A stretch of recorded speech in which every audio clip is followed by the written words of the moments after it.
student, myself Puneet Pandey, your faculty of science and technology.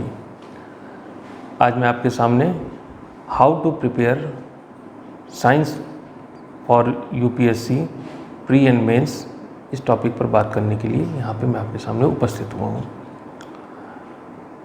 तो बात जहाँ तक हम देखते हैं, जब सिलेबस को उठाकर देखते हैं, यूपीएससी का देखते हैं, तो उसमें बहुत साफ शब्दों में और बहुत ही कम शब्दों में लिखा हुआ है। देखिए, जब बात आती है कि पेपर की एनालिसिस अगर की जाए तो यूपीएससी के प्री और मेंस दोनों में साइंस और टेक्नोलॉजी एक ऐसे सेक्शंस हैं जिनसे काफ़ी ज़्यादा प्रश्न पूछे जाते हैं।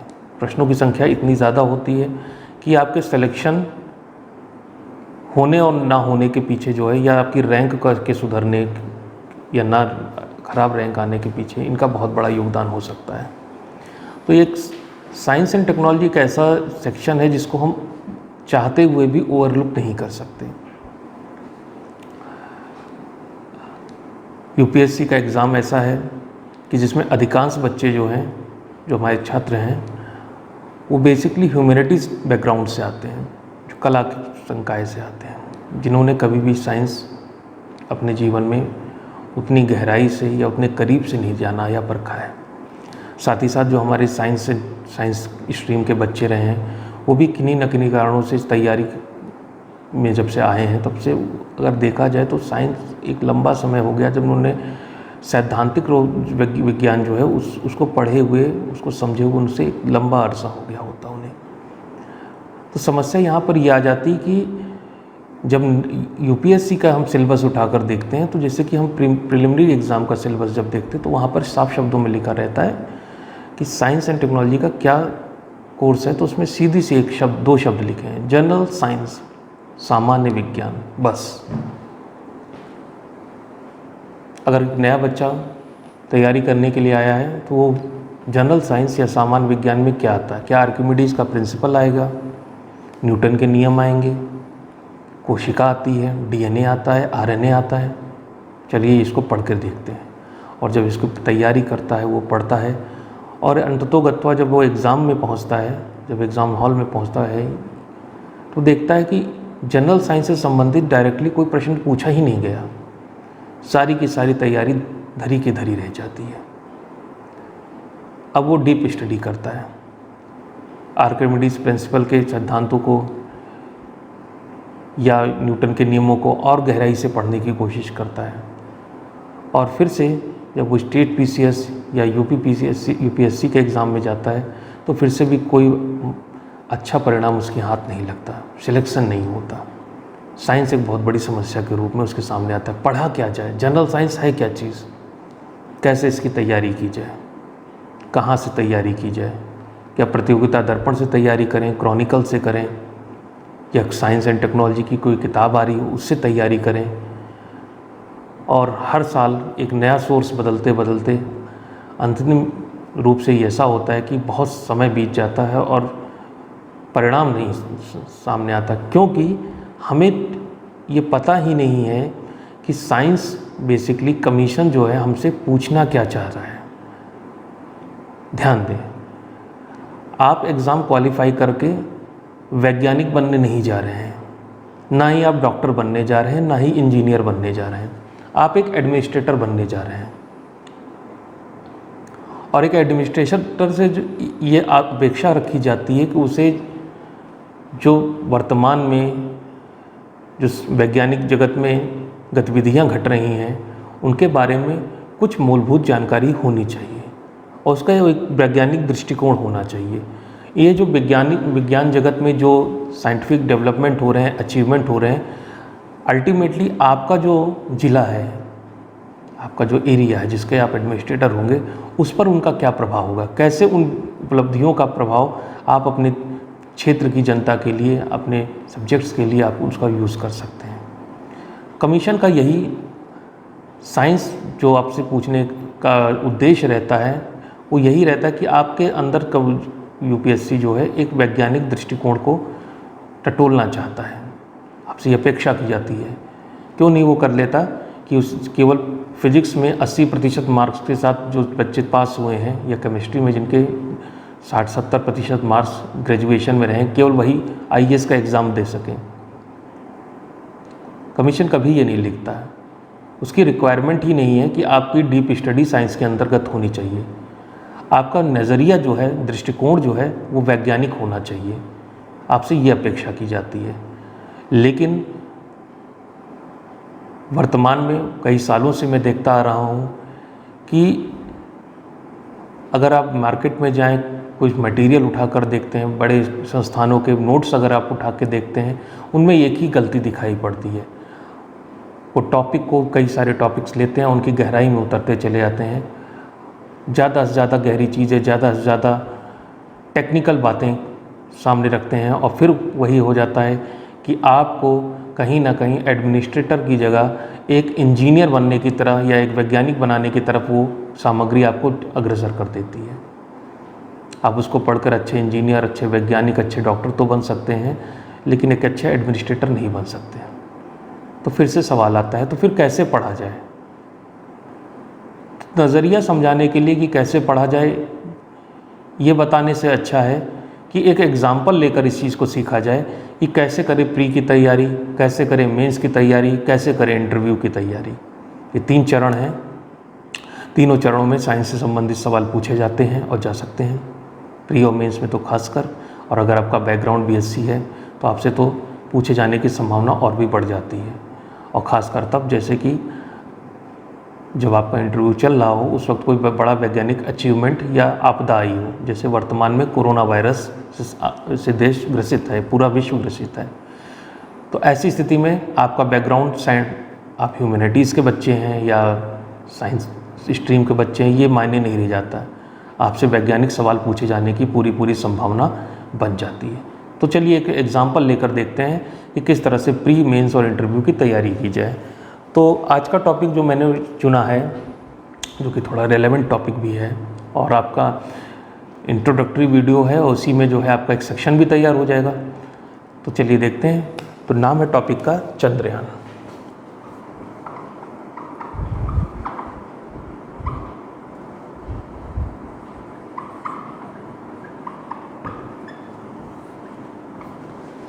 चंद्रयान 2, ठीक है।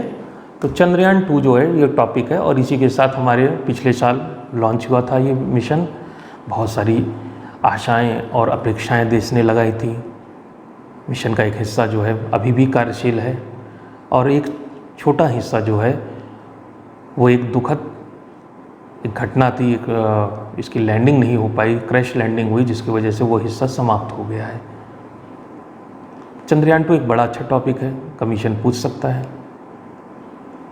क्योंकि अभी भी ये जीवित है और बहुत सारा डाटा हमें भेज रहा है, और इसके क्या वैज्ञानिक पहलू रहे होंगे, क्या कमीशन सोच सकता है, और क्या जानकारी आपके पास होनी चाहिए। चलिए उसकी बात करते हैं। तो बात करते हैं चंद्रयान 2। इसको 22 जुलाई 2019, ठीक है, 22 जुलाई 2019 को इसे लॉन्च किया गया था, और बेसिकली इसे सेकंड लॉन्च पैड है। सेकंड, दूसरा important point, second launch pad कहाँ? Satish Dhawan space centre. तो सतीश धवन स्पेस सेंटर जो है आंध्र प्रदेश में है। यहाँ पर एक फैसिलिटी है जहाँ से आप सैटेलाइट्स को लॉन्च कर सकते हैं, प्रक्षेपित कर सकते हैं, और उसका नाम है सेकंड लॉन्च पैड, या इसको शॉर्ट में SLP भी कहते हैं। वहाँ से इसको प्रक्षेपित किया गया। प्रक्षेपक यान का नाम था GSLV Mark 3। अगेन इम्पॉर्टेंट, प्रक्षेपक यान का नाम क्या था? GSLV, जो रॉकेट था, आप आम भाषा में कह सकते हैं, सामान्य भाषा में अपने समझने के लिए, किस रॉकेट से इसको भेजा गया था चंद्रयान को, उस रॉकेट का नाम है। ध्यान दें, रॉकेट एक सही शब्द नहीं है, ठीक है। हम लोग रॉकेट शब्द अभी फ़िलहाल के लिए बात कर ले रहे हैं, जब क्लासेस होंगी तो उसमें रॉकेट शब्द बिल्कुल भी यूज़ नहीं करेंगे। दिवाली का रॉकेट नहीं है, इसके लिए यार सही शब्द होता है लॉन्च व्हीकल। ठीक है, geostationary satellite launch vehicle, launch vehicle प्रक्षेपक यान। तो प्रक्षेपक यान का नाम क्या था? GSLV Mark 3। ये हमारा जो है इंडिजिनस बना गया लॉन्च व्हीकल था, जिसकी सहायता से हमने इस चंद्रयान 2 को लॉन्च किया। ठीक है, इसके बाद हमने पृथ्वी से लॉन्च कर दिया था। डेट थी 22 जुलाई 2019। डेट इंपॉर्टेंट है, ध्यान रखिएगा। 20 अगस्त 2019, लगभग 1 महीने से 2 दिन पहले, ये जो यान था चंद्रमा की ऑर्बिट में प्रवेश कर गया। ठीक है, ऑर्बिट थी 100 किलोमीटर इंटू 100 किलोमीटर, यानी कि ये चंद्रमा है और ये ऑर्बिट जो है इसकी चौड़ाई 100 इंटू 100 किलोमीटर, गोलाकार वृत्तीय कक्षा जिसको हम कहते हैं, वृत्तीय कक्षा में 20 अगस्त 2019 को ये प्रवेश कर गया। ठीक है, और उसके बाद लगभग 1 महीने तक इसी ऑर्बिट में ये चंद्रमा का चक्कर लगाता रहा।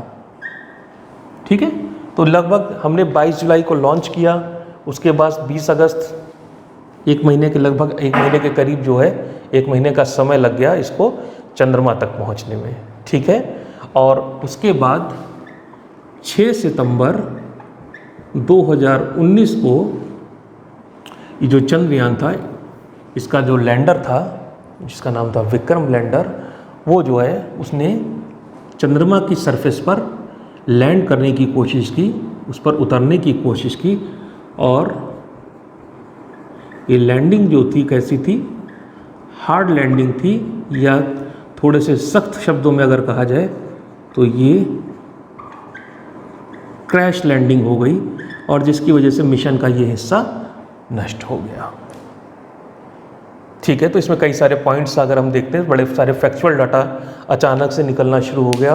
अगर किसी ने, आप लोगों ने कोई भी मार्केट की कोई भी बुक उठा के देखें, जो कि मैगजीन्स वगैरह आती हैं, प्रतियोगिता दर्पण, क्रॉनिकल, XYZ, जो भी आप पढ़ते हो, सब में ये डाटा लिखा हुआ है। इसमें कोई नई बात नहीं है, कोई खास बात नहीं है। ठीक है, कब लॉन्च हुआ, कहाँ से लॉन्च हुआ, किसके द्वारा लॉन्च हुआ, ऑर्बिट में कब पहुँचा, क्रैश कब हुआ। ठीक है, ये सारा का सारा डाटा आपको बड़े आराम से, आप अगर अपना मोबाइल भी उठाएं और गूगल करें, ये सब डाटा मिल जाएगा आपको। ये फैक्चुअल डाटा होता है। ठीक है, इसको थोड़ा और सुंदर बनाते हैं या थोड़ा और कठिन बना लेते हैं। तो कठिन बनाने के लिए क्या है, या और ज़्यादा डीप में चलते हैं, तो इसका जो वजन था चंद्रयान का 4.8 टन, कितना वेट है, भार कितना है, 4.8 टन, 4800 किलो करीब। बड़ा भारी, बहुत ज़्यादा भारी रॉकेट था। मतलब ये जो चंद्रयान 2 था काफ़ी भारी सेक्शन था, मशीन थी। इसके 3 पार्ट थे, एक इसका ऑर्बिटर, दूसरा लैंडर और तीसरा रोवर। ये मिशन अपने आप में बड़ा इंटरेस्टिंग था। 3 हिस्से थे, ये भी हम लोग सब पढ़ चुके हैं। ऑर्बिटर, लैंडर का नाम डॉक्टर विक्रम साराभाई के नाम पर विक्रम रखा गया, और रोवर का नाम अंतरिक्ष के शब्द, संस्कृत के शब्द के नाम पर प्रज्ञान रखा गया। तो ऑर्बिटर, लैंडर और रोवर, ये तीनों चीज़ मिलके जो चीज़ बनाती थी उसका नाम था चंद्रयान 2।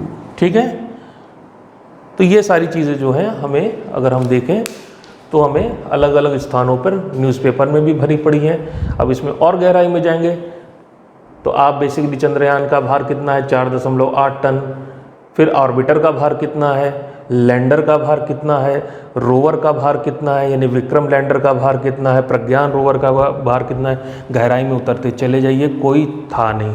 कौन कौन से कितने पेलोड्स लगे हैं, 14 पेलोड्स थे। 14 पेलोड्स में से प्रज्ञान रोवर में कितने पेलोड वो मशीन्स होती हैं जिनकी सहायता से आप डाटा एकत्रित करते हैं। ठीक है, तो ये सारा का सारा मटेरियल जो है, आप गहराई में उतरते हैं और भी ज़्यादा डीप में जाएं, अपना मोबाइल जांचते रहें, विकीपीडिया पे जाएं, हर एक का पे कौन कौन सा पेलोड लगा हुआ है, हर पेलोड का काम क्या, पेलोड मतलब वही मशीन का काम क्या है, उन मशीनों का भार कितना है, प्रज्ञान रोवर का भार कितना है, 27 किलोग्राम का प्रज्ञान रोवर है, तो रोवर का काम क्या है। तो ये सारी चीज़ें अगर आप देखेंगे तो आप गहराई में उतरते चले जाएंगे और यहीं से आपकी दशा और दिशा बिगड़ गई। आपको अगर मैं बता रहा हूँ तो ये सारा का सारा 2 मिनट के अंदर इतना सारा फैक्चुअल डाटा बोर्ड के ऊपर आ चुका है, ठीक है। और ये फैक्चुअल डाटा ये बेसिकली जो है आईएएस के लिए अगर कहें, यूपीएससी के लिए कहें तो एकदम बेकार है, इसका कोई मीनिंग नहीं है। कभी नहीं पूछेगा यूपीएससी की 22 जुलाई को कब लॉन्च किया गया था और कब पहुंचा, कब घूमा, कब उसमें क्रैश हुआ, ये सारी चीज़ें कमीशन पूछता ही नहीं है। कमीशन अगर पूछेगा तो बेसिकली आपसे कॉन्सेप्चुअल चीज़ें पूछेगा। हाँ, ये चीज़ जो डाटा दिया गया है ये उत्तर प्रदेश पीसीएस उसके प्री के लिए ये डाटा इम्पॉर्टेंट है। यानी कि जितनी भी आप स्टडी करते हो इतना सारा डाटा आपके दिमाग में रखना भी बड़ी भारी समस्या हो जाती है।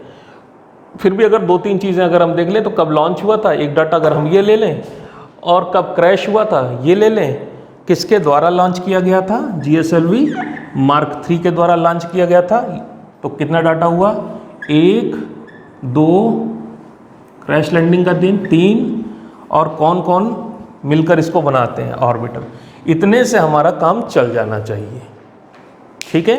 तो जब हम प्री की तैयारी करते, प्री का अगर देखें, अभी हम लोग बात किसकी कर रहे हैं, चंद्रयान 2। तो चंद्रयान 2 की अगर हम बात कर रहे हैं तो मैं आपको बताना चाह रहा हूँ कि फैक्चुअल डाटा आपके सामने आकर खड़ा हो गया है। और फैक्चुअल डाटा जो पसंद है वो यूपी पीसीएस को बहुत ज़्यादा पसंद है। फैक्चुअल डाटा वो बेसिकली प्री के में जो अपना प्रारंभिक परीक्षा होती है उसमें फैक्चुअल डाटा ही उठाता है। इतना सारा फैक्चुअल डाटा है, इसमें से हो सकता है कि कोई एक लाइन जो है आई है, कोई एक लाइन, सवाल नहीं, एक लाइन पर आधारित सवाल नहीं, कोई एक लाइन जो है अगर सिविल सर्विसेज का, यूपीएससी का, आईएएस का एग्ज़ाम हो, प्री हो, उसमें उसके किसी ऑप्शन में मिल जाए, इससे ज़्यादा इस डाटा का कोई महत्व नहीं है। अब हम क्या करते हैं, जब हम आईएएस की तैयारी कर रहे हैं, सिविल की तैयारी कर रहे हैं, तो हम क्या कर रहे हैं, फैक्चुअल डाटा मिल गया ढेर सारा पेपर से, सारा का सारा लिख लिया, नोट कर लिया डायरी में, उसके बाद और ज़्यादा फैक्चुअल डाटा ले लिया। कितने पेलोड हैं, 14 पेलोड हैं। कौन सी चीज़ में कितने पेलोड हैं, ऑर्बिटर में कितने हैं, लैंडर में कितने पेलोड हैं, और आपके रोवर में कितने पेलोड हैं, पेलोड का भार क्या है, पेलोड का काम क्या है। ये सारी चीज़ें करते करते आपके पास इतने सारा 5, 6, 7, 8, 10 पन्ने का चंद्रयान 2 मिशन का फैक्चुअल डाटा तैयार हो जाता है, जो कि कभी आपसे पूछा ही नहीं जाएगा। फैक्चुअल डाटा अगर पूछा जाता तो बस इतना कि लॉन्चिंग डेट, किसके द्वारा लॉन्च किया गया, और अगर कब पहुंचा, जैसे किसके केस में दुखद घटना हुई थी कि ये क्रैश कर गया था, तो जाहिर सी बात है ये डेट इंपॉर्टेंट हो जाती है, 6 सितंबर 2011। ये इसके भी पूछे जाने की संभावना ना के बराबर है। हाँ, ये चीज़ पूछी जा सकती, कितने भाग थे इसके, ऑर्बिटर, लॉन्चर और रोवर। लैंडर का नाम क्या था, विक्रम था, और रोवर का नाम प्रज्ञान था। तो साहब करें क्या, हमने तो बहुत मेहनत की थी साइंस में, बहुत गहराई से पढ़ा था। हाँ बिल्कुल आपने गहराई से पढ़ा था, लेकिन आपने गलत पढ़ा था। इतना फैक्चुअल डाटा आप क्या करोगे, पूछा ही नहीं जाएगा, ठीक है। आपको अगर इतना ज़्यादा फैक्चुअल डाटा कमीशन को पूछना होता तो आपको क्यों सेलेक्ट करे, विकिपीडिया को ना नौकरी दे दे, उसके पास तो ढेर सारा फैक्चुअल डाटा है, सोचने की बात है। या गूगल को नौकरी दे दे कि कल से तुम डीएम बन जाओ। तो आपको फैक्चुअल डाटा, एक ज़माना था जब इंटरनेट नहीं था, मोबाइल नहीं था, तो जो हमारे यूपीएससी का एग्ज़ाम होता था उसमें ढेर सारा फैक्चुअल डाटा पूछते थे। कर्क रेखा के नीचे दक्षिण दिशा में बढ़ते हुए अगर देखा जाए तो कौन सा शहर पूरब से पश्चिम की ओर, अगर इन शहरों को सही क्रम से लगाइए, इनमें से कौन से शहर का डाटा जो है, जनसंख्या कौन सी शहर की ज़्यादा है, कौन सी कम है, कौन सा शहर किस नदी के दाईं तरफ है, कौन बाईं तरफ है। इतना ज़्यादा फैक्चुअल डाटा इसलिए पूछता था उस ज़माने में। ये 90s की बात हो रही है, सन 2000 से पहले की बात हो रही है। उस ज़माने में इसलिए पूछा जाता है क्योंकि आपके पास एक मेमोरी, तीक्ष्ण बुद्धि या तीक्ष्ण आपकी मेमोरी जो है बहुत तेज़ होनी चाहिए थी, क्योंकि सारा का सारी चीज़ें आपको अपने दिमाग में रखनी थी, कहीं कोई डिवाइस नहीं थी जहाँ से आप स्टोर कर सकें। आज की तारीख में आपको लखनऊ की जनसंख्या पता करनी हो, आप गूगल कर लीजिए, आपको तुरंत पता चल जाएगा। तो अगर आप लखनऊ के डीएम हैं, अगर आपको पता नहीं है कि लखनऊ में कौन सी जनसंख्या कितनी है लखनऊ की, तो आपके लिए बहुत बड़ा काम नहीं, आपको याद रखने की ज़रूरत नहीं, आप गूगल कर लेंगे, आपको डाटा तुरंत मिल जाएगा। सेंसस इंडिया के हिसाब से डाटा आपको तुरंत अवेलेबल है, आपको कहीं जाने की ज़रूरत नहीं। इसलिए अब कमीशन डाटा सेंट्रिक नहीं रह गया है, जो खासकर यूपीएससी जो है वो फैक्चुअल डाटा पे ज़्यादा जोर नहीं दे रहा है। ठीक है। और गलती अभी हम क्या कर रहे हैं, क्योंकि मैगजीन्स बनाने वाले जो सेटर्स होते हैं उनके लिए ये सारी चीज़ें इकट्ठा करना बहुत आसान होता है, तो न्यूज़पेपर वाले भी हैं वो भी ढेर सारा डाटा इस तरह से उठा लेते हैं और वही चीज़ हम रटते रटते जो है या लिखते लिखते मोटी मोटी कॉपियाँ बना लेते हैं, जिसका कोई भी लाभ नहीं। आपका मेहनत बेकार हो रही है और आपकी एनर्जी भी बेकार हो रही है, दोनों की दोनों चीज़ें बेकार हो रही हैं, ठीक है। तो बात करते हैं सर, ठीक है बातें तो बहुत सारी बता दी, फैक्चुअल डाटा नहीं तैयार करना तो तैयार क्या करना है ये भी तो बताइए। चलो देखते हैं क्या बताते हैं, कौन कौन सी चीज़ें हमें जानने के लिए ज़रूरी होनी चाहिए या हमारी तैयारी किस हिसाब से होनी चाहिए। ध्यान दें, मैं ये नहीं कह रहा कि फैक्चुअल डाटा बिल्कुल ओवरलुक कर दीजिए, आपको पता होना चाहिए। जैसे कि कितना सारा, बहुत सारा दिखाया है, इतना नहीं, 2-3 लाइनों का फैक्चुअल डाटा आपके लिए पर्याप्त है, इससे ज़्यादा की ज़रूरत आपको नहीं है।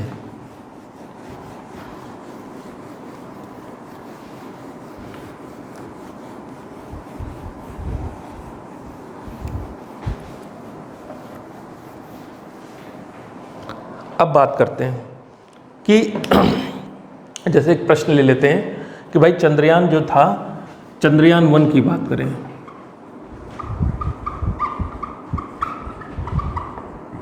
तो चंद्रयान 1 को PSLV C11 से छोड़ा गया, जबकि चंद्रयान 2 को हमने GSLV Mark 3 से प्रक्षेपित किया गया।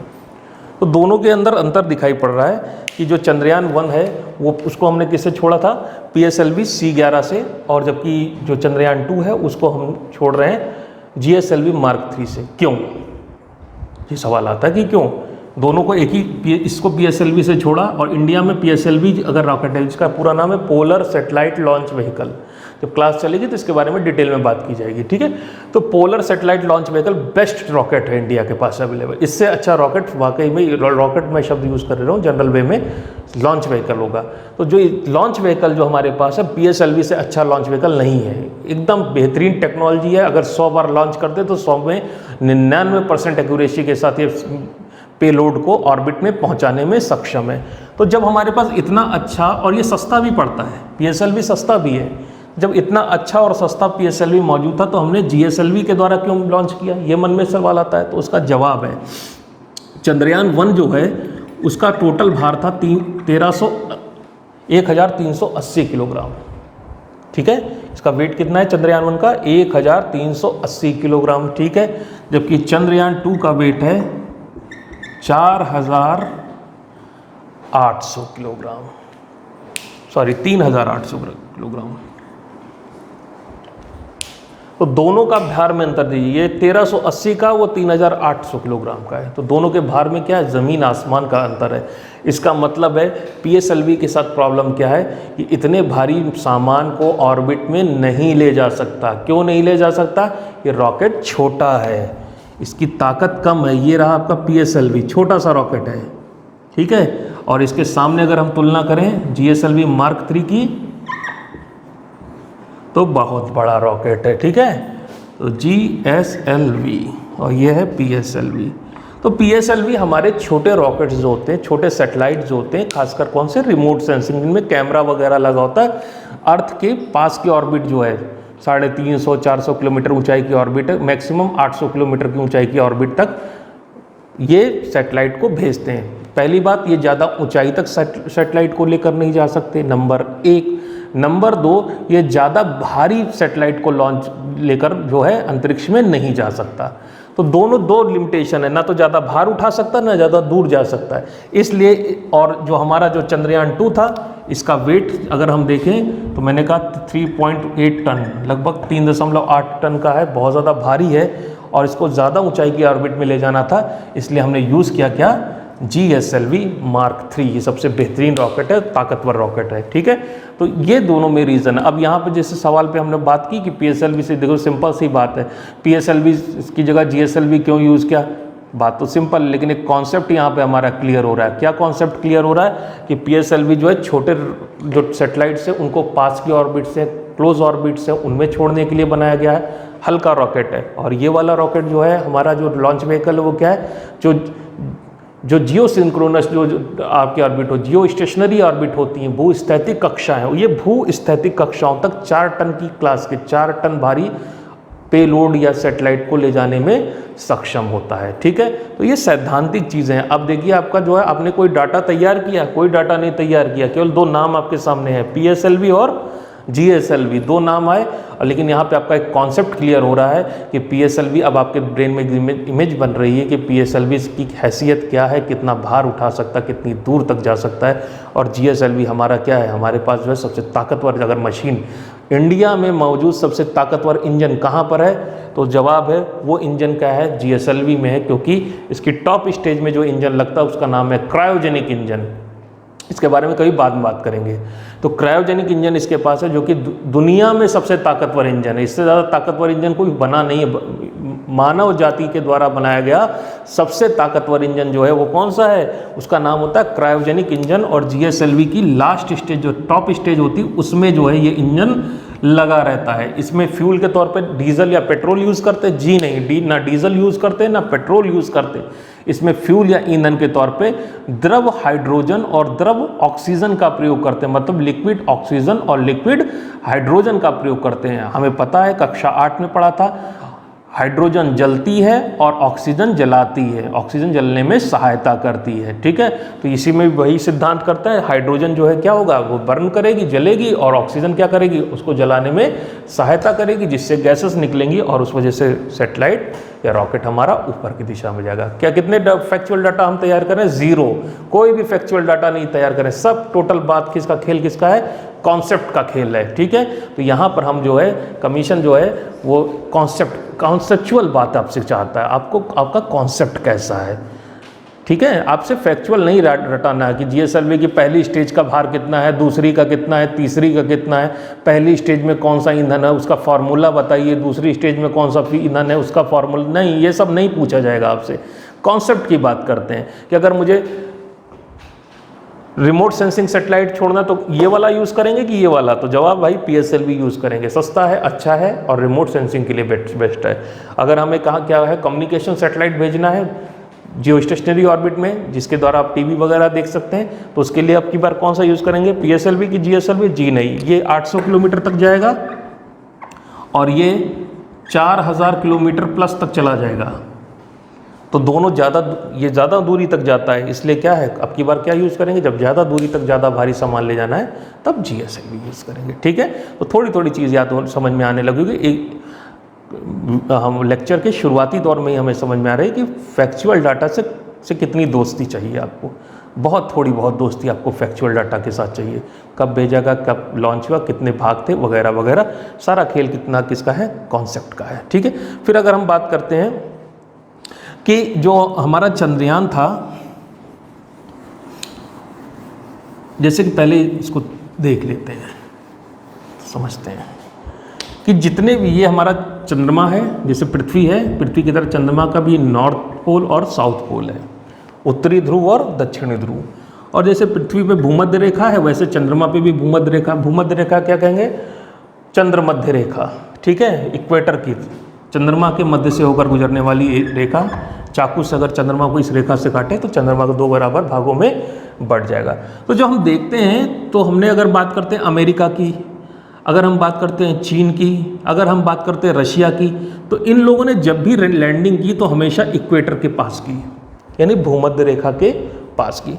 इंडिया को ऐसा क्या हो गया कि भारत जो है वो लगभग 70 डिग्री साउथ, मतलब चंद्रमा के दक्षिणी ध्रुव पे उतरने चला गया। ध्यान दें, इक्वेटर पे लैंड करना अपेक्षाकृत आसान है, लेकिन अगर आप साउथ पोल की तरफ जाएंगे, किसी भी नॉर्थ पोल या साउथ पोल, खासकर साउथ पोल की तरफ अगर आप लैंड करना चाहेंगे, तो ऐसी स्थिति में क्या होगा, लैंडिंग आपकी थोड़ी सी कठिन हो जाती। तो भारत को ऐसी क्या पड़ी थी कि साउथ पोल की तरफ चला गया, वो भी इक्वेटर पे लैंडिंग करने की कोशिश कर सकता है।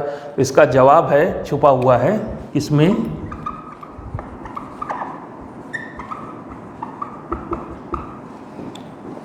इस सवाल का जवाब छिपा हुआ है चंद्रयान 1 में। चंद्रयान 1 जो था 2 साल के लिए इसको बनाया गया था कि इसको ऑर्बिट करना था। चंद्रयान 1 बेसिकली क्या था, चंद्रमा पे इसको उतरना नहीं था, चंद्रमा का ये बेसिकली चक्कर लगा रहा था। ठीक है, इसको 2 साल तक चंद्रमा का चक्कर लगाना था और बेसिकली ऊपर से फोटोग्राफ्स वगैरह या डाटा इकट्ठा करना, इसको कहते हैं रिमोट सेंसिंग। कक्षा में से अगर आप कोई भी फोटोग्राफ खींचते हैं, कोई भी डाटा रिकॉर्ड करते हैं बिना उतरे हुए, तो इसको रिमोट सेंसिंग कहते हैं। तो ये बेसिकली रिमोट सेंसर था, ऑर्बिटर ही था और इसका चक्कर लगाता था, ठीक है।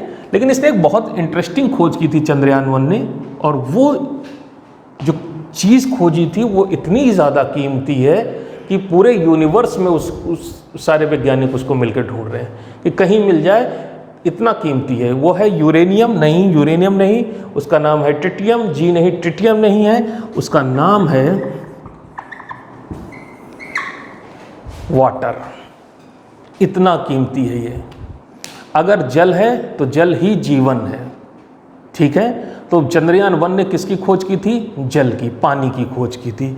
और हम अगर बात करें तो चंद्रयान-1 ने खोज की पानी की, और पानी की खोज जब हुई है तो पानी इस तरह से बिखरा हुआ है, ठीक है। और ये पता चला कि चंद्रमा की जो मिट्टी है, मिट्टी के नीचे सरफेस, यानी कि मिट्टी के नीचे, जैसे आप अपने गमले में पानी दे दीजिए, ठीक है, गमले में पानी दे दीजिए, सुबह पानी दे दीजिए, आजकल गर्मियों का सीज़न है, थोड़ा सा शाम तक अगर आप देखेंगे तो पूरा का पूरा गमला जो है ऊपर से सूख जाएगा, मतलब ऊपर पपड़ी पड़ जाएगी। तो उसको देख के, मिट्टी को देख के ऐसे लगता है कि अब इस मिट्टी में पानी नहीं, लेकिन ज़रा सा आप खुद कर देखेंगे तो अंदर की मिट्टी नम होती है, ठीक है, पानी मिट्टी की गहराई में मौजूद है। तो चंद्रयान-1 ने जो है चंद्रमा की उसी तरह मिट्टी की गहराई में पानी की खोज की थी, ठीक है, जल की खोज की। ये बड़ी इंटरेस्टिंग चीज़ है। मैंने कहा जल ही जीवन है, कॉन्सेप्ट समझिएगा, जल ही जीवन। अगर आपको जल मिलता है, और चंद्रमा पे जो जल मिला था वो किस रूप में मिला था? लिक्विड, बहता हुआ पानी नहीं मिला था। किस रूप में मिला था? आइस क्रिस्टल के रूप में। आपके जो घर में फ्रिज है, फ्रिज में जो फ्रीज़र लगा हुआ है, उसको में कभी किनारे से जाकर उंगली से ऐसे साफ करिएगा तो हाथ पर आपके आइस के, बर्फ़ के क्रिस्टल लग जाएंगे, ठीक है। तो वैसे ही आइस के क्रिस्टल के रूप में जो है इसमें पानी की मौजूदगी का पता चला, ठीक है। अब अगर पानी मौजूद है तो पानी का मतलब, अगर हमने कहा मंगल ग्रह पर हम पानी खोज रहे हैं, क्योंकि अगर पानी है तो क्या हो सकता है? जीवन। अगर मंगल ग्रह पर जीवन हो सकता है तो 110% चंद्रमा पर अगर जल है तो हो सकता है चंद्रमा पर भी जीवन हो, ठीक है। और दूसरी चीज़ है कि अगर पानी है तो उससे दूसरी खास बात क्या होगी? जो इंसान वहाँ पर जाएंगे, एस्ट्रोनॉट्स हमारे जाएंगे, बस्तियाँ बनाएंगे, उनके रहने के लिए, उनके जीवित रहने के लिए हमें ज़मीन से पानी लाद कर ले जाने की ज़रूरत नहीं पड़ेगी। तो जाहिर सी बात है, ह्यूमन लाइफ को चंद्रमा पे सस्टेन करने के लिए सबसे इम्पॉर्टेंट जो चीज़ है वो, उसका नाम क्या है? That is also water. वो भी क्या है? पानी ही है। और तीसरी चीज़ अगर हम देखें, जो पानी होता है, पानी की बात करें तो पानी का फार्मूला होता है H2O। इसको अगर तोड़ते हैं, इलेक्ट्रोलिसिस इसकी करा देते हैं, सिंपल बैटरी आपके घर में, इन्वर्टर वाली बैटरी रखी होगी घर में, तो उसी बैटरी का को अगर डाल दिया जाए इसमें पानी में, मतलब उसको चार्ज दौड़ाया जाए, तो ये हाइड्रोजन और ऑक्सीजन में विभक्त हो जाता है, ठीक है। अगर इसको सिंपल बना के देखें तो समझने में आसान रहेगा। H2O को तोड़ देंगे तो कौन कौन सी गैसेज निकलेंगी? हाइड्रोजन और ऑक्सीजन गैसेज निकलेंगी। तो अभी हम सीख कर आए, GSLV Mark 3 में कौन सा इंजन लगा है? क्रायोजेनिक इंजन लगा है। क्रायोजेनिक इंजन में कौन कौन सा फ्यूल डाला जाता है? तो जवाब है लिक्विड ऑक्सीजन और लिक्विड हाइड्रोजन। मानव जाति के द्वारा बनाया गया सबसे ताकतवर इंजन कौन सा है? जवाब है भाई साहब, क्रायोजेनिक इंजन सबसे ज़्यादा ताकतवर है। इसका मतलब वो इंजन जो कि पृथ्वी से इतना, अच्छा पृथ्वी का गुरुत्वाकर्षण बल इतना ज़्यादा है तो इतना भारी 4 टन का सैटेलाइट लेकर अंतरिक्ष में जा सकता है, तो चंद्रमा पे गुरुत्वाकर्षण बल क्या है? कम है, तो वहाँ पर तो 8-16 टन का सामान लेकर जो है आगे स्पेस में जा सकता है। तो इसका मतलब जल बहुत कीमती चीज़ है। आगे आने वाले समय में जो हमारा स्पेस एक्सप्लोरेशन होगा उसके लिए चंद्रमा एक तरह का हमारा जो है लैंडिंग साइट का काम करेगा, यानी कि एक तरह का बेस सेंटर का काम करेगा। और ये सेंटर जो है वो क्या होगा? वहाँ पे अगर पानी मौजूद है तो इस हमारा काम काफ़ी ज़्यादा आसान हो जाएगा, ठीक है। इस कारण भारत ने क्या किया? भारत ने चंद्रमा के नॉर्थ हिस्से से, नॉर्थ पोल या इक्वेटर पर लैंड ना करके किसकी तरफ लैंड करने की कोशिश की? साउथ पोल की तरफ लैंड करने की कोशिश की, ठीक है। क्योंकि साउथ पोल की खास बात है, ये लगभग अंधेरे से ढका हुआ हिस्सा है, इस पर ज़्यादा लाइट नहीं पड़ती। और अगर आपको देखना हो तो रात में चंद्रमा पे जाइएगा, रात में चांदनी रात में अपने चांद की तरफ देखिएगा तो आपको साउथ का हिस्सा थोड़ा सा हल्का कम प्रतीत होगा, हल्का सा डिम लगेगा। उसका रीज़न क्या है? वहाँ पर सनलाइट पूरी तरह से ये थोड़ा सा छाया में रहता। अगर ये छाया में रहता तो जाहिर सी बात है इस हिस्से का टेम्परेचर क्या होगा, तापमान क्या होगा, कम होगा। अगर तापमान कम है तो जाहिर सी बात है बर्फ़ पाए जाने की उम्मीद किधर होगी, नॉर्थ में होगी कि साउथ में होगी, तो जाहिर सी बात है साउथ में होगी। इसीलिए भारत ने किधर की तरफ लैंडिंग करने की कोशिश की, साउथ की तरफ। कितने पॉइंट, कितना फैक्चुअल डाटा तैयार किया, अभी तक आपने कितना फैक्चुअल डाटा तैयार किया, 0, कोई फैक्चुअल डाटा नहीं। सारा खेल किसका चल रहा है अभी, कॉन्सेप्ट का चल रहा है। कमीशन क्या पूछता है, फैक्ट पूछता है, कॉन्सेप्ट पूछता है, कॉन्सेप्ट पूछता है। तो हम लोग कॉन्सेप्ट की भी बात करेंगे। फिर हम बात करते हैं कि चंद्रमा पे चलो ऑर्बिटर हमने भेजा था, उसका चक्कर लगा रहा था, तो इस पर लैंड करने की क्यों ज़रूरत थी भाई। बात ही हो गई कि अभी पानी की खोज होगी, तो जाहिर सी बात पानी की खोज के लिए लैंड करने की ज़रूरत नहीं है। हमारे पास इतनी इंटरेस्टिंग टेक्नोलॉजीज़ हैं जिसके लिए हमें लैंड करने की कोई ज़रूरत होती ही नहीं है। हम रिमोट सेंसिंग से पता कर सकते हैं कि पानी है कि नहीं है। जो हमारा ऑर्बिटर है इसमें एक सेट रडार लगा रहता है जिसका नाम होता है SAR। इसको ये डाटा तैयार करो, SAR, ये बहुत इंपॉर्टेंट चीज़ है। इसका पूरा नाम होता है सिंथेटिक एपर्चर रडार। ये बहुत इंपॉर्टेंट रडार है, सिंथेटिक एपर्चर रडार। तो इस ऑर्बिटर में basically synthetic aperture radar Chandrayaan 1 में लगा था, ठीक है। और ये रडार इतना ज़्यादा पावरफुल है कि जो हमारा जो साउथ पोल है भारत का, हमारे विश्व में अंटार्कटिका जिसको कहते हैं, ये रडार इतना पावरफुल है कि साउथ पोल पे जो अपने भारत विश्व वर्ल्ड का जो अपनी पृथ्वी के साउथ पोल है अंटार्कटिका, वहाँ पर 2 किलोमीटर मोटी मिट्टी की परत के नीचे इसने बर्फ़ का पता लगा लिया था। आप सोचिए कि ऊपर मिट्टी पड़ी कितना किलोमीटर, 2 किलोमीटर, और नीचे जरा सी आइस है, और अंतरिक्ष से इस रडार ने सिग्नल माइक्रोवेव छोड़कर जो है ये पता लगा लिया था 2 किलोमीटर की गहराई तक पेनिट्रेट करता है। तो आप सोचिए जब इतना पावरफुल इंस्ट्रूमेंट था तो फिर लैंडिंग की क्या ज़रूरत थी। तो उसका फिर से जवाब है कि अभी तक इंडिया ने जितने भी मिशंस ऑपरेट किए हैं, चाहे वो चंद्रयान 1 हो, चाहे वो मंगलयान हो, वो हमेशा ऑर्बिटर के ही थे, क्योंकि ऑर्बिटर जो है ऑर्बिट में इंसर्ट हो जाता है और चुपचाप चक्कर लगाता है। ये मिशन ईजी होते हैं क्योंकि इसमें आपको कहीं लैंड वैंड नहीं करना पड़ता, कोई प्रॉब्लम वाली बात नहीं, चुपचाप इसका चक्कर लगाते रहो, सिंपल चीज़ है। लेकिन जब आप लैंड करने की कोशिश करते हो तो ये बहुत ही कॉम्प्लेक्स मैन्यूवर हो जाता है, और ऐसी स्थिति में आपको बहुत सारी नई टेक्नोलॉजीज़ का प्रयोग करना पड़ता है, ठीक है। और वो टेक्नोलॉजी बहुत ज़्यादा कॉम्प्लेक्स है। अच्छा, कोई देश दे देगा, अमेरिका देगा जी, नहीं देगा। क्यों देगा? चाइना देगा आपको लैंडिंग टेक्नोलॉजी, क्यों दे? अगर आप पहले लैंड कर जाओगे तो वो हिस्सा आपका हो जाएगा, उस हिस्से में मौजूद मिनरल्स हैं, जो भी रिच चीज़ें हैं, उन पर आपका अधिकार होगा। तो कोई दूसरा देश क्यों देने लगा आपको लैंडिंग की टेक्नोलॉजी? तो आपको खुद बनानी है। अगर आपको स्पेस फतह करना है तो जाहिर सी बात ये टेक्नोलॉजीज़ आपको खुद डेवलप करनी है। और मून से पास इन टेक्नोलॉजीज़ को टेस्ट करने का कोई और तरीका था नहीं। हमारे पास जो हमने लैंडिंग की कोशिश की और सॉफ्टवेयर ग्लिचेस की वजह से वो लैंडिंग फ़िलहाल अनसक्सेसफुल हो गई, जो कि अगले साल हम लोग फिर से लैंड करने वाले हैं, उस पर लैंडिंग का अटेम्प्ट करेंगे और जाहिर सी बात सक्सेसफुल होगा, कि हमारे इसरो की एबिलिटी में कोई क्वेश्चन मार्क नहीं लगा सकता। सबसे एबल लोग हैं वो लोग, अगर हम बात करें प्लैनेट के हमारे, ठीक है। तो बेसिकली क्या है, लैंडिंग तो हम वही बात आ रही कि ऑर्बिटर से जब काम हो सकता तो लैंडिंग करने की ज़रूरत क्यों थी। तो जवाब है, एक तो टेक्नोलॉजी इम्प्रूवमेंट, हमें तकनीक में इम्प्रूवमेंट करना है कि अगर वहाँ पे मानव बस्तियाँ बनानी तो हवा में घूमकर तो मानव बस्तियाँ बनेंगी नहीं, उतरना तो पड़ेगा ही। और उतरने के लिए पहले इंसान को लेकर उतरने से पहले क्या है, कोई बिना इंसान की चीज़ उतार के देखा जाए, उससे जो डाटा वगैरह मिले उसके सहायता से ऐसा लैंडर बनाएंगे जिसमें इंसानों को बैठा के भेजा जा सके, ठीक है। दूसरी चीज़ अगर हम देखते हैं कि जैसे हम कह रहे हैं कि ऑर्बिटर चक्कर लगा रहा है इसका, ठीक है, ऑर्बिटर अच्छी बात है भाई, सब चक्कर लगा रहा है, लेकिन इसकी खास बात है कि ऑर्बिटर ने बता दिया कि इन जगहों पर पानी है, यहाँ और यहाँ पानी है, ठीक है। हमने जनरलाइजेशन कर लिया कि इस जगह और इस जगह पानी है, और हम बड़े खुश रहे। लेकिन जब उतरे तो जाहिर सी बात वहाँ पानी नहीं था। हो सकता ऑर्बिटर ठीक ढंग से डाटा नहीं रिसीव कर रहा। तो अगर हम एक पर्टिकुलर लोकेशन पर उतरते हैं, जैसे ऑर्बिटर ने बताया इस जगह पानी है, और हम यहाँ पर लैंड कर गए, ठीक है, यहाँ हम लैंड कर गए, यहाँ लैंड कर गए और एक रोवर को भेजा, उतार दिया। रोवर ने एनालिसिस करी मिट्टी की और उसने भी बता दिया कि जी हाँ भाई साहब यहाँ पर पानी है। तो आपका जो ऑर्बिटर है जो चक्कर लगा रहा उसने पूरा एरिया का, बहुत बड़े एरिया में बता रखा था कि पानी है, और जिस एरिया में उसने बताया था पानी थे वहाँ पर आप फिजिकली उतर के आपने उस पर्टिकुलर एरिया में टेस्टिंग की और ये बताया कि ऑर्बिटर के द्वारा बताया गया डाटा सही है। तो आप एक जनरलाइजेशन कर लेते हैं कि जहाँ जहाँ ऑर्बिटर ने हमारे बताया कि पानी है उन सभी जगहों पर पानी या वो मिनरल मौजूद होगा।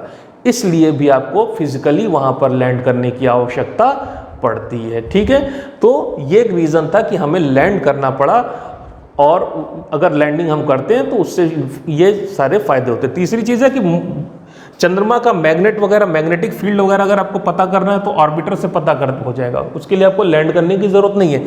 लेकिन चंद्रमा की सरफेस पर जो भूकंप आते हैं उनका पता लगाने के लिए आपके पास कोई ना कोई ऐसा इंस्ट्रूमेंट होना चाहिए जो कि वहाँ पर बना रहे और वो लगातार चीज़ों को रिकॉर्ड करके आप तक भेजता रहे कि भूकंप वगैरह आ रहे हैं, उनकी इंटेंसिटी कैसा है, क्वालिटी कैसी है, उसके बारे में आपको जानकारी प्राप्त होगी। फिर सवाल आता है भूकंप से फ़ायदा क्या होगा। भूकंपों का अध्ययन करने से हम चंद्रमा की ओरिजिन के बारे में पता लगा सकते हैं कि किस तरह से चंद्रमा का निर्माण हुआ था। बहुत सारी थ्योरीज हैं, उन सारी थ्योरीज में से कौन सी थ्योरी ज़्यादा एक्यूरेट है उसको हम वैलिडेट कर सकते हैं, और उसकी ओरिजिन का पता लगाने से हम यूनिवर्स की ओरिजिन का पता लगा सकते हैं। ठीक है, तो ये अब फिर से वही बात आ गई कि यूनिवर्स की ओरिजिन का पता लगा के क्या फ़ायदा होगा। तो यूनिवर्स की ओरिजिन अगर आपको पता है तो आने वाले मिशंस में उसकी का फ़ायदा होगा। ठीक है, तो ये सारी चीज़ें हैं जिसकी सहायता से हम क्या कहते हैं पता लगा सकते हैं, जिसकी वजह से हमें लैंडिंग करने की आवश्यकता हुई। अब एक बहुत ही फेमस सवाल है जो कि लेफ्ट पार्टीज़ के द्वारा पूछा जाता है, CPIM और ये सब चीज़ों के द्वारा पूछा जाता है कि साहब भारत जो है, अब ये सवाल जितने भी कॉन्सेप्टुअल, जितना भी हम लोगों ने कॉन्सेप्ट पढ़ा है अभी तक, इसमें फैक्चुअल डाटा कोई नहीं मैंने पढ़ा है कि लैंडर का भार कितना था, उसका भार कितना था, कितना डिग्री नॉर्थ, कितना डिग्री साउथ, इसमें कुछ भी फैक्चुअल डाटा आपने नहीं पढ़ा।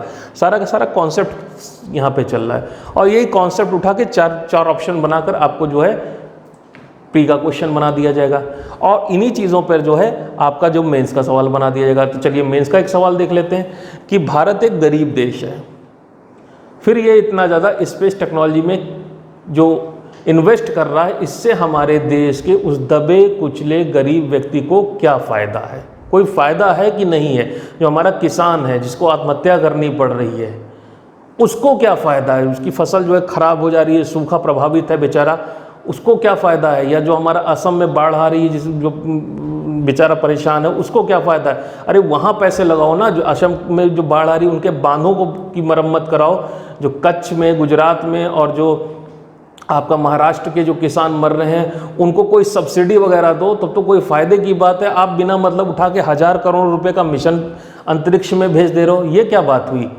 तो सवाल पूछा जा सकता। अब इतने सख्त शब्दों में तो नहीं पूछते हैं, इस तरह से पूछा है भारत एक गरीब देश है, तो ऐसी स्थिति में क्या स्पेस मिशन पर इतना ज़्यादा इन्वेस्टमेंट करना सही है या नहीं, आपका विचार क्या है। तो चलिए देखते हैं हमारा विचार क्या हो सकता है। ये मेरा विचार है, आपका विचार कुछ और भी हो सकता है। तो चलिए देखते हैं हमारा विचार क्या है।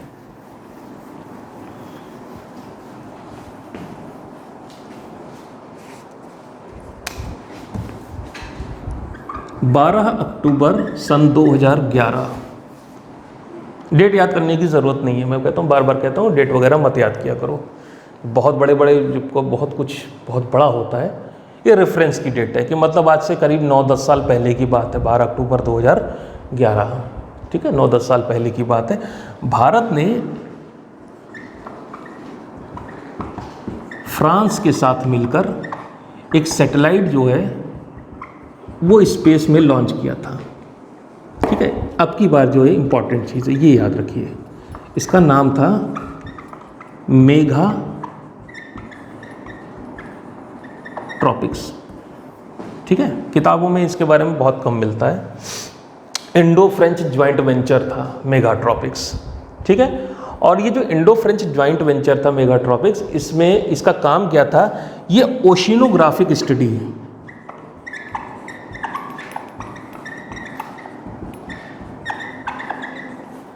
ठीक है। ओशनोग्राफिक स्टडी मतलब समुद्र में जो हाइड्रोलॉजिकल साइकिल्स होते हैं। हाइड्रोलॉजिकल साइकिल का मतलब क्या, हम लोगों ने फोर्थ फिफ्थ क्लास में पढ़ा था कि समुद्र होता है, समुद्र पे सूर्य की किरणें पड़ती हैं, भाप बनती है, भाप से बादल बनते हैं, बादल आते हैं, पहाड़ों से टकराते हैं, बारिश होती है और फिर से वो पानी जो है बहता हुआ वापस कहाँ पहुँच जाता है, समुद्र में। इसको हम जलचक्र या हाइड्रोलॉजिकल साइकिल कहते हैं। तो जलचक्र के अध्ययन के लिए जो है इस सैटेलाइट को लॉन्च किया गया था कि किस तरह से समुद्र जो है वो बिहेव करता है, किस तरह से सैटेलाइट जो है अप और डाउन, मतलब किस तरह से पानी का साइकिल चलता है, किस तरह से समुद्र का स्तर जो लहरें हैं वो किस स्तर में ऊपर उठ रही हैं या नीचे की तरफ जा रही हैं, मतलब अप डाउन मूवमेंट अगर हम कहें, लहरों का वो वाला मूवमेंट नहीं, समुद्र की सरफेस अप या डाउन जा रही, तो सरफेस का मूवमेंट का अध्ययन करने के लिए। तो बेसिकली मोटे मोटे तौर पे अगर हम लोग समझ लें तो ये बेसिकली ओशिनोग्राफिक स्टडीज़ के लिए सैटेलाइट लॉन्च किया गया था।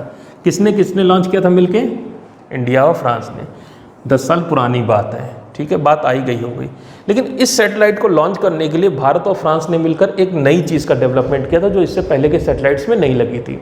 उसका नाम था SAR, जो भी हम लोगों ने बात की थी।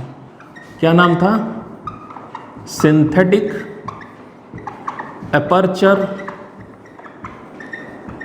रडार। इस सैटेलाइट को लॉन्च करने के लिए सिंथेटिक अपर्चर रडार का बनाया जाना बहुत ज़्यादा ज़रूरी था। इसका पूरा का पूरा बेस था सिंथेटिक अपर्चर रडार, ठीक है। सिंथेटिक अपर्चर रडार की सहायता से हम लोग जो है सारा का सारा डाटा इकट्ठा कर पाए और हाइड्रोलॉजिकल साइकिल्स वगैरह में जिसकी एनालिसिस आज भी चल रही है। इस सिंथेटिक अपर्चर रडार की खास बात क्या है कि ये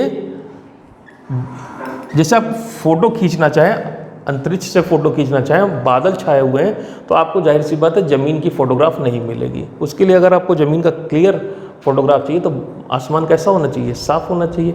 लेकिन सिंथेटिक अपर्चर रडार वाले सैटेलाइट की खास बात होती ये होती है, उसकी खास बात, अगर एक सैटेलाइट है और इसमें सिंथेटिक अपर्चर रडार लगा हुआ है तो ये बादलों के पार भी ज़मीन के जो ज़मीन पर जो कोई भी मूवमेंट हो रहा, किसी भी तरह का फीचर है, ये बादलों को भेद कर उसकी एनालिसिस फोटोग्राफ हमें भेज सकता है, ठीक है।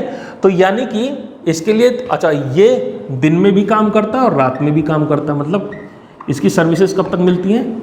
24 घंटे। तो ये बड़ा इंटरेस्टिंग चीज़ था। सिंथेटिक अपर्चर रडार एक नए तरह का कैमरा जैसा इंस्ट्रूमेंट था जो कि बादलों के पार भी देख सकता था, ख़राब मौसम में भी फोटोग्राफ भेज सकता था। इसके अलावा क्या, ये दिन के अलावा रात में भी काम करता था। जहाँ जितने भी रिमोट सेंसिंग सेटेलाइट हैं जो कि कैमरे पे काम करते हैं वो रात में के टाइम वो जाहिर सी बात है बेकार हो जाते हैं, तो ये दिन के अलावा रात में भी काम करता था।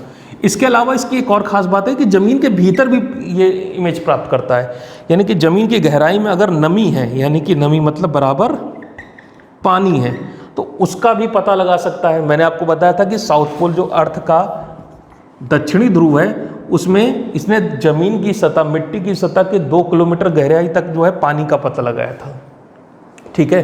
तो अब फिर से वही बात है कि अच्छा सही बात है, इतनी सारी जानकारी है, गरीबों का क्या भला हुआ इससे? तो गरीबों का कोई भला नहीं हुआ अभी तक। तो फोटो खींच के ले गए तो उससे गरीबों का क्या भला हुआ? कोई भला नहीं हुआ। सिंथेटिक अपर्चर रडार लगा दिया, इंडिया फ्रांस का ज्वाइंट वेंचर बना दिया, ओशिनोग्राफिक स्टडी कर दी, जलचक्र तो क्लास 5th में हम पढ़ चुके हैं। इनमें से किसी में गरीबों का कोई भला या किसानों का कोई भला दिखाई नहीं पड़ रहा है। तो देखते हैं कि क्या भला हो सकता है इससे।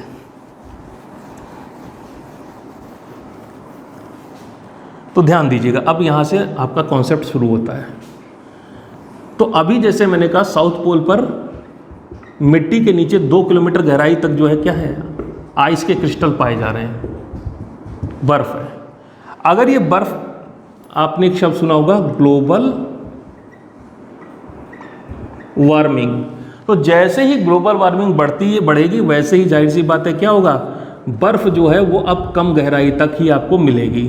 तो बर्फ जो है क्या होगा, पिघलना शुरू हो जाएगी और मिट्टी में कम गहराई तक ही आपको बर्फ के क्रिस्टल मिलेंगे।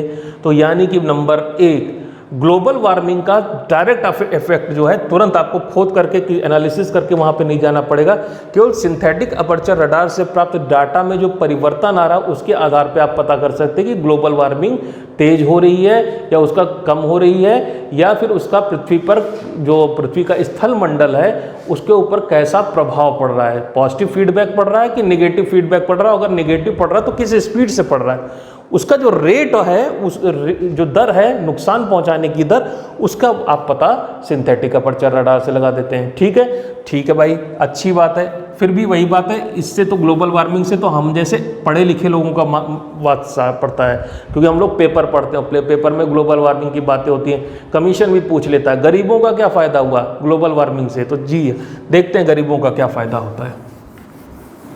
मान लेते हैं इंडिया के किसी हिस्से में, ठीक है, खासकर हमारा जो वेस्टर्न हिस्सा है, कैसा हिस्सा है, सूखा हुआ हिस्सा, शुष्क एरिया है। सिंथेटिक अपर्चर रडार से इस जो राजस्थान है और नीचे का गुजरात वाला एरिया है, जो शुष्क एरिया है, इसकी हम मैपिंग करते हैं। और अभी अभी हम लोगों ने बात की कि जो सिंथेटिक अपर्चर रडार होता है वो ज़मीन के अंदर नमी का पता लगा सकता है। तो सिंथेटिक अपर्चर रडार का फ़ायदा क्या है, उन एरियाज़ के बारे में हम पता लगा सकते हैं जहाँ पर ज़मीन में नमी मौजूद हो, कम गहराई पर नमी मौजूद हो, और ये जानकारी लोकल एडमिनिस्ट्रेशन या किसानों के साथ साझा करने से उन जगहों पर कम गहराई वाले बोरवेल खुदवा कर वो अपना इरिगेशन का काम कर सकते हैं। तो जिन किसानों को कि बहुत सारे महाराष्ट्र में एरिया हैं जहाँ पर इतनी ज़्यादा गहरी बोरवेल डालनी पड़ती, उस बोरवेल की बोरिंग की कॉस्ट 10-10 लाख 15-15 लाख रुपए आ जाती है, और उसके बाद भी वो बोरवेल फेल हो जाते हैं। तो कुछ एरियाज़ ऐसे ज़रूर होंगे जहाँ पे ज़्यादा मात्रा में नमी होगी, और उसके बारे में हम सिंथेटिक अपर्चर रडार से पता लगा के वहाँ पर लोकल एडमिनिस्ट्रेशन या गवर्नमेंट की सहायता से गहरे बोरवेल खुदवा कर पानी को अगर निकाल के उस एरिया में सिंचाई का प्रबंधन कर सकें तो किसानों की बहुत बड़ी समस्या समाप्त हो जाएगी, और जो उनकी आत्महत्या की दर है उस पर सीधा सीधा असर होगा। बात कहाँ से शुरू हुई, सन 2011 से इंडो फ्रांस ज्वाइंट वेंचर से शुरू हो रही है, ख़त्म कहाँ हो रही है, अंतिम में वो 1 रुपया जो इन्वेस्ट किया था भारत सरकार ने, वो बेसिकली कहाँ पे आके फलित हो रहा है, हमारे किसानों को। तो ऐसा नहीं कि यहाँ पर स्पेस टेक्नोलॉजी में अगर आप 1 रुपया लगाते तो वो आपका बेकार हो जाता है या ये रईसों के लिए है, ऐसा नहीं है। भारत देश के प्रत्येक नागरिक को उस 1 रुपये से लाभ होता है। हमारी आने वाली जो जनरेशन्स हैं वो उस 1 रुपये से उनको लाभान्वित वो भी लाभान्वित होती हैं। ठीक है, तो ये चीज़ें हैं। इस तरह से अगर हम कहें कि अगर ग्लोबल वार्मिंग बढ़ घट रही है तो जाहिर सी बात है भारत में फ्लड आने की संभावना बढ़ जाती है। तो उसी हिसाब से गवर्नमेंट लॉन्ग टर्म पॉलिसीज़ अपनी बना सकती है। अगर हमें पहले से आंकड़े पता है तो हम लॉन्ग टर्म पॉलिसीज़ बना सकते हैं, और उन लॉन्ग टर्म पॉलिसीज़ का प्रयोग करके जो है भारत में जन धन की हानि को बचा सकते हैं, और उस जो फ्लड आ रहा है उस फ्लड का अच्छी तरह से अपने लाभ के लिए हम लोग प्रयोग कर सकते हैं। ठीक है, तो इस तरह से अगर हम देखें तो अभी तक हम बात कर रहे हैं, हमने बात कहाँ से उठाई थी, चंद्रयान, ये सारा स्पेस ही चल रहा है। शुरुआत का लेक्चर का 10 मिनट जो है हम लोगों ने जो है फैक्चुअल डाटा को दिया था। ठीक है, उतना फैक्चुअल डाटा में मैंने बताया था कि केवल जो है लॉन्चिंग डेट और किससे भेजा गया, कहाँ उतरा, इतना जानना मोर देन इनफ है। बाकी का सारा खेल किसका है, कॉन्सेप्ट का है। प्री मेंस और इंटरव्यू, इसी में से कई सवाल जो आए हैं, इसमें से कई सवाल जो है प्री में पूछे जा सकते हैं, इसी में से निकाल कर मेंस में पूछे जाते हैं, और इसी में एक तीसरा तरीका जो सवाल लास्ट में हम लोगों ने डिस्कस किया, गरीबों वाला जो डिस्कस किया, वो आपसे इंटरव्यू में भी पूछा जा सकता है या मेंस में भी पूछा जा सकता है। एस्से राइटिंग में भी स्पेस टेक्नोलॉजी का अगर एस्से आ रहा है तो उसमें आप ये डाल दीजिए, आपको अच्छे अंक मिलेंगे। तो आपकी समस्या जो थी, जो गलती है वो ये है कि आप जो है जब भी कुछ टॉपिक पढ़ते हैं उसकी गहराई में उतरते जाते हैं। आपको गहराई में नहीं उतरना, आपको केवल अप्रोच बदलनी है। एक ही टॉपिक को, चंद्रयान को 3 अलग अलग नज़रियों से देखना है। प्री के नज़रिए से थोड़ा बहुत फैक्चुअल डाटा, खासकर स्टेट लेवल जो प्रीज होते हैं यूपी पीसीएस जैसे, उनके लिए थोड़ा बहुत फैक्चुअल डाटा जो उसके लिए पर्याप्त हो। बाकी कॉन्सेप्ट कैसा है, कॉन्सेप्ट की साथ समस्या आती, कॉन्सेप्ट जो है आपको प्रतियोगिता दर्पण, क्रॉनिकल, XYZ मैगजीन, इन सब जगहों पर नहीं मिलता है। इसके लिए आपको विषय विशेषज्ञ से बात करने की आवश्यकता होती है, उसके साथ संपर्क में रहने की आवश्यकता होती है। यहीं पे समस्या सब शुरू हो जाती है, क्योंकि कोई कहीं भी कॉन्सेप्चुअल जो बातें होती हैं वो बहुत उनको निकालना, उसमें बहुत श्रम लगता है, समय लगता है। इससे अच्छा है कि आप विशेषज्ञ से बात कर लें, उसका सानिध्य प्राप्त करें, तो आपके लिए ज़्यादा अच्छा होगा। तो फैक्चुअल डाटा हो गया, कॉन्सेप्चुअल डाटा हो गया, और एक उसका सोशियो इकोनॉमिक इम्पैक्ट हो गया। ठीक है, एक ही चंद्रयान है, उसी का फैक्चुअल डाटा, कॉन्सेप्चुअल डाटा और socio economic impact, political impact, वो सारा का सारा चीज़ें जो है आप तीनों चीज़ों नज़रिए बदल दीजिए, आपका प्री मेंस इंटरव्यू हो गया। टॉपिक एक ही था, बस हमने नज़रिए बदल दिए। गहराई में हमने उतरे, बिल्कुल नहीं गहराई में उतरे, ना गहराई में उतरे, ना ब्रॉडनेस की, हमने केवल क्या किया, नज़रिए बदल कर जो अपना प्री मेंस और इंटरव्यू एक ही टॉपिक से तैयार कर लिया। तो इसी तरह से जब भी हम कोई भी टॉपिक पढ़ते हैं तो उसमें नज़रिए बदलते चले जाते हैं। पहले एक नज़रिए से, फिर दूसरे नज़रिए से, तीसरे नज़रिए, 3 नज़रियों से टॉपिक को देख लेते हैं, और हमारा प्री मेंस और इंटरव्यू एक ही साथ, एक ही क्लास में तीनों का तीनों चीज़ें तैयार हो जाती हैं। तो मुझे आशा है कि आपको ये चीज़ क्लास पसंद आई होगी, और जो भी आपको इसके बारे में कमेंट्स करने हैं, जो अच्छा लगा ख़राब लगा उसको आप लिखिए, और फिर मिलते हैं आपसे नेक्स्ट वीडियो में। आज के लिए इतना ही, धन्यवाद।